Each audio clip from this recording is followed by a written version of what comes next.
ನೋಡ್ರಿ ಈ ತರ ಪೂರಿ ತರ ಉಬ್ಬಿ ಬರುವಂಗ ನಾವಿವತ್ತ ಒಂದು ಹೋಳಿಗೆ ರೆಸಿಪಿ ಮಾಡಿದ್ವು. ಅದು ಯಾವ ಹೋಳಿಗೆ ಅಂದ್ರೆ ನಾವು ಸಜ್ಕದ ಹೋಳಿಗೆ ಮಾಡಿ ತೋರಿಸಿದ್ವು. ಈ ರೀತಿ ಮಸ್ತಾಗಿ ಸಜ್ಕದ ಹೋಳಿಗೆ ಉಬ್ಬಿ ಬರ್ಬೇಕಂದ್ರೆ ಯಾವ ರೀತಿ ಮಾಡೋದಂತ ಹೇಳ್ತೀನಿ. ಅದಕ್ಕಿಂತ ಮೊದಲು ನಿಮ್ಗೆ ಪ್ರಿಯಾಸ್ ಕಿಚನ್ಗೆ ಸ್ವಾಗತ. ನೀವಿನ್ನೂ ನಮ್ಮ ಚಾನಲ್ನ ಸಬ್ಸ್ಕ್ರೈಬ್ ಮಾಡಿಲ್ಲ ಅಂದ್ರೆ ಈಗಲೇ ಬೇಗನೆ ಸಬ್ಸ್ಕ್ರೈಬ್ ಮಾಡ್ಕೋರಿ. ಇಲ್ಲಿ ಒಂದು ಪಾತ್ರೆ ಕಾಯಕ್ಕಿಟ್ಟಿದ್ವು. ಪಾತ್ರೆ ಒಳಗೆ 1 ಕಪ್ ಆಗುವಷ್ಟ ನೀರು ಹಾಕಿದ್ವು. ಇಲ್ಲೇ ಇನ್ನೊಂದು ಕಪ್ ಹಾಕ್ತೀವಿ ರೀ. ಟೋಟಲ್ ಆಗಿ 2 ಕಪ್ ಆಗುವಷ್ಟು ನೀರು, 1 ಕಪ್ ಆಗುವಷ್ಟ ಬೆಲ್ಲ ಹಾಕಿದೀವಿ ರೀ.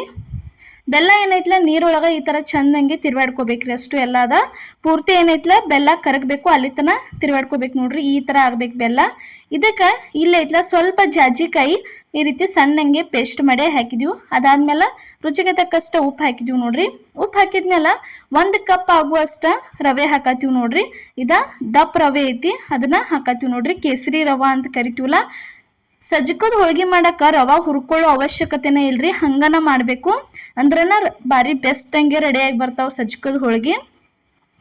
ಜಾಸ್ತಿ ಜನ ಏನೈತ್ಲ ರವೆ ಹುರ್ಕೊಂಡು ಮಾಡ್ತಿರ್ತಾರೋ ಆ ಥರನೂ ನೀವು ಬೇಕಿದ್ರೆ ಮಾಡ್ಕೋರಿ. ನಾವು ರವೆ ಹುರಿಲಾರ್ದನ ಮಾಡಿದ್ವು.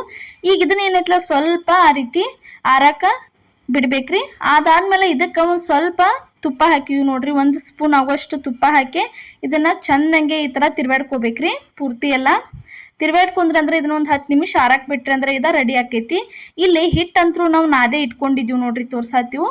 ಅದಕ್ಕೆ ಇಲ್ಲೇ ಹೂರ್ಣನೂ ರೆಡಿ ಆಯ್ತು ನೋಡ್ರಿ. ಹಿಟ್ಟ ಒಂದು ಉಳಿ ತಗೊಂಡ ಈ ಥರ ಮಾಡ್ಕೋಬೇಕು ನೋಡ್ರಿ. ಅದನ್ನ ಈ ರೀತಿ ಬುಟ್ಟಿ ಟೈಪ ಮಾಡ್ಕೋಬೇಕ್ರಿ. ಅದಾದ್ಮೇಲೆ ಇದನ್ನ ಸ್ವಲ್ಪ ಹಿಟ್ಟೊಳಗೆ ಎತ್ತಿ ತೆಗೆದ ಈ ರೀತಿ ಸಜ್ಕದ ಒಂದು ಉಂಡಿ ಮಾಡ್ಕೊಂಡ ಅದ್ರೊಳಗೆ ಇಟ್ಟ ತುಂಬಾಕ ಸ್ಟಾರ್ಟ್ ಮಾಡ್ಬೇಕ್ರಿ. ಯಾವಾಗಲೂ ತುಂಬು ಹೊತ್ನ್ಯಾಗ ಈ ರೀತಿ ನೋಡ್ರಿ ಬಲಗೈಯಿಂದ ಸಜ್ಕದ ಉಂಡಿ ಏನಿರ್ತೈತಿ ಅದನ್ನ ಒಳಗೆ ಒತ್ತಕ್ಬೇಕು. ಈ ಕಡೆ ಎಡಗೈದ ಹೆಬ್ಬೆರಳು ಏನಿರ್ತೈತಿಲ್ಲ, ಹೆಬ್ಬೆರಳಲ್ಲಿ ನೀವು ಕನಕ ಏನೈತೆ ಮ್ಯಾಲ ಸರಿಸ್ಬೇಕ್ರಿ.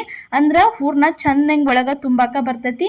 ಈ ಥರ ನೋಡ್ರಿ ರೆಡಿ ಆಯ್ತು, ತೋರ್ಸಾತೀವಿ. ಈ ಥರ ಲಾಸ್ಟಿಗೆ ಏನು ಮಾಡೋದು, ಮ್ಯಾಲ ಕನಕ ಸರಿಸ್ಕೋತ ಬಂದ ಏನು ಲಾಸ್ಟಿಗೆ ಉಳಿತೈತಿಲ್ಲ ಅದನ್ನಲ್ಲೇ ಸೈಡ ಒತ್ತಿ ಬಿಡೋದ್ರಿ. ಇಲ್ಲೇ ತೋರ್ಸಾತೀವಿ ನೋಡ್ರಿ, ಈ ಥರ ಒತ್ತೆ ಬಿಡೋದು.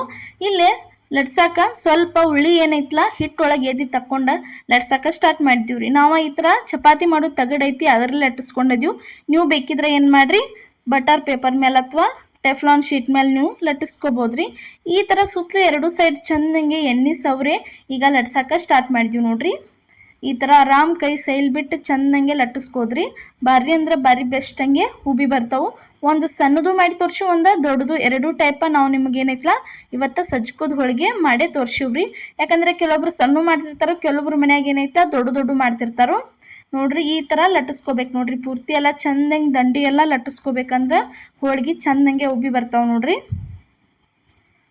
ರೆಡಿ ಆಯ್ತು ನೋಡ್ರಿ. ಇವಾಗ ಒಂದು ಹೋಳಿಗೆ ಈ ರೀತಿ ಲಟ್ಟಿಸೆ ಇಟ್ಕೊಂಡಿದ್ದೀವಿ. ಇಲ್ಲೇ ಹಂಚ ಕಾಯಕ್ಕೆ ಇಟ್ಟಿದ್ದೀವಿ ನೋಡ್ರಿ. ಹಂಚ ಕಾದ್ಮೇಲೆ ಅದಕ್ಕೆ ಒಂದು ಸ್ವಲ್ಪ ಈ ರೀತಿ ಎಣ್ಣೆ ಗೊಜ್ಜೆ ತಂದ ಹಾಕತ್ತೀವಿ ನೋಡ್ರಿ ಸಜ್ಕದ ಹೋಳಿಗೆ. ಈ ಥರ ಸಜ್ಕದ ಹೋಳಿಗೆ ತಂದು ಹಾಕಿ ಸುತ್ತಲೂ ಸ್ವಲ್ಪ ಎಣ್ಣೆ ಬಿಡೋಣ. ಈ ರೀತಿ 1-2 ಗುಳ್ಳಿ ಎದ್ವು ಅಂದ್ರೆ ಅದನ್ನು ತಿರುವಿ ಹಾಕೊಂಡು ಬಿಡುದ್ರಿ. ಈ ಸೈಡು ಚಂದಂಗೆ ಕೆಳಗಿನ ಸೈಡು ಬೇಂದ್ಮೇಲೆ ಇನ್ನೊಂದು ಸಲ ತಿರುವಿ ಹಾಕಿದ್ರೆ ಮುಗೀತ್ರಿ. ಹೋಳಿಗೆ ತಾನ ಮಸ್ತಂಗೆ ಉಬ್ಬಿ ಬರ್ತಾವೆ ನೋಡ್ರಿ ಪೂರಿ ಥರ.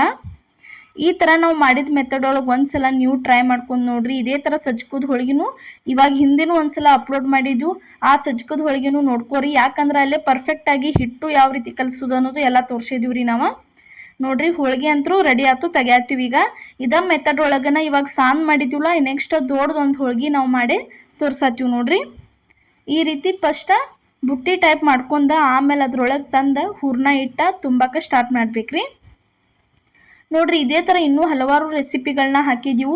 ಖಾರ ಹುಣ್ಣಿಮೆ ಅಂತರೂ ಸಮೀಪ ಬತ್ರಿ. ಇನ್ನು ಅದಕ್ಕೆ ಅದ್ರ ಸ್ಪೆಷಲ್ ಅಂಥೇಳಿ ಕರ್ಚಿಕಾಯಿ, ತಾಲಿಪಟ್ಟ ಎಲ್ಲ ಮಾಡಿ ಹಾಕಿದ್ದೀವಿ. ರೆಸಿಪಿಗಳನ್ನ ಒಂದ್ಸಲ ಹೋಗಿ ನೋಡ್ಕೊಂಬರ್ರಿ. ಪ್ರತಿಯೊಬ್ಬರಿಗೂ ಯೂಸ್ಫುಲ್ ಆಗುವಂಥ ರೆಸಿಪಿಗಳನ್ನು ಮಾಡೇ ಹಾಕಿದ್ದೀವಿ ನೋಡ್ರಿ. ಈ ರೀತಿ ಉಳ್ಳಿ ಪೂರ್ತಿ ಎಲ್ಲ ಚೆನ್ನಾಗಿ ತುಂಬ್ಕೊಂಡ್ಮೇಲೆ ತಗಡಿಗೆ ಸ್ವಲ್ಪ ಎಣ್ಣೆ ಹಚ್ಚಿ ಲಟ್ಸಕ್ಕೆ ಸ್ಟಾರ್ಟ್ ಮಾಡಿದ್ದೀವಿ ನೋಡ್ರಿ. ಈಗ ಈ ಥರ ಲಟ್ಸಕ್ಕೆ ಸ್ಟಾರ್ಟ್ ಮಾಡ್ಬೇಕ್ರಿ. ಅದೇನು ಹೂರ್ನು ಹೊರಗೆ ಬರಂಗಿಲ್ಲ, ಏನಿಲ್ಲ, ತಗಡಿಗೆ ಅಂಟ್ಕೋಂಗಿಲ್ಲ, ಹರಿಯಂಗಿಲ್ಲ, ಏನಿಲ್ಲ. ಭಾರಿ ಬೆಸ್ಟ್ ಹಂಗೆ ಆಗಿ ಬರ್ತಾವೆ. ನೀವು ಇಡೀ ಸಂಚಾನ ಅಥವಾ ಮರ್ದಿನ ತಕ ಇಟ್ಟು ತಿಂದರೂ ಸಜ್ಕದ ಹೋಳಿಗೆ ಮೆತ್ತಗನೇ ಇರ್ತಾವ್ರಿ, ಬಿರ್ಸಾಗಂಗಿಲ್ಲ, ಏನಿಲ್ಲ. ದಂಡಿ ಒಟ್ಟು ಚಂದಂಗೆ ತಿಡ್ಕೋಬೇಕು ನೋಡ್ರಿ. ದಂಡಿ ಚಂದಂಗೆ ತಿಡ್ಕೊಲಿಕ್ಕೆ ಕಟ್ಟಿ ಆಗೋ ಸಾಧ್ಯತೆ ಇರ್ತೈತಿ.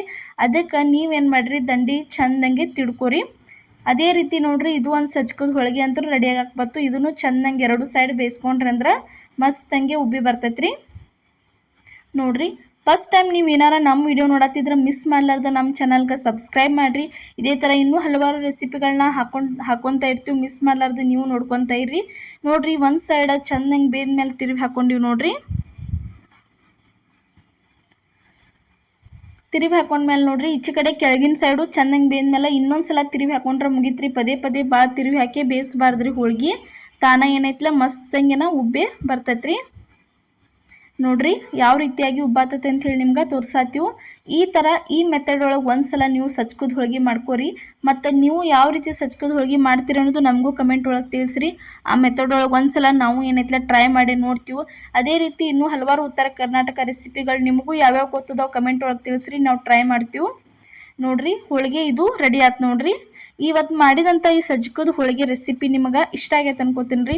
ಇಷ್ಟ ಆಗಿದ್ರೆ ಮಿಸ್ ಮಾಡಲಾರ್ದ ಕಮೆಂಟ್ ಒಳಗೆ ತಿಳಿಸೋದು ಮಾತ್ರ ಮರೆಯೋಕೆ ಹೋಗಬೇಡ್ರಿ. ಇದೇ ರೀತಿ ಇನ್ನೂ ಹಲವಾರು ರೆಸಿಪಿಗಳನ್ನ ಹಾಕೊತಾ ಇರ್ತೀವಿ. ಮಿಸ್ ಮಾಡಲಾರ್ದ ನೀವು ನೋಡ್ಕೊತಾ ಇರಿ. ಇದೇ ರೀತಿ ಸಪೋರ್ಟ್ ಮಾಡ್ಕೊತಾ ಇರಿ.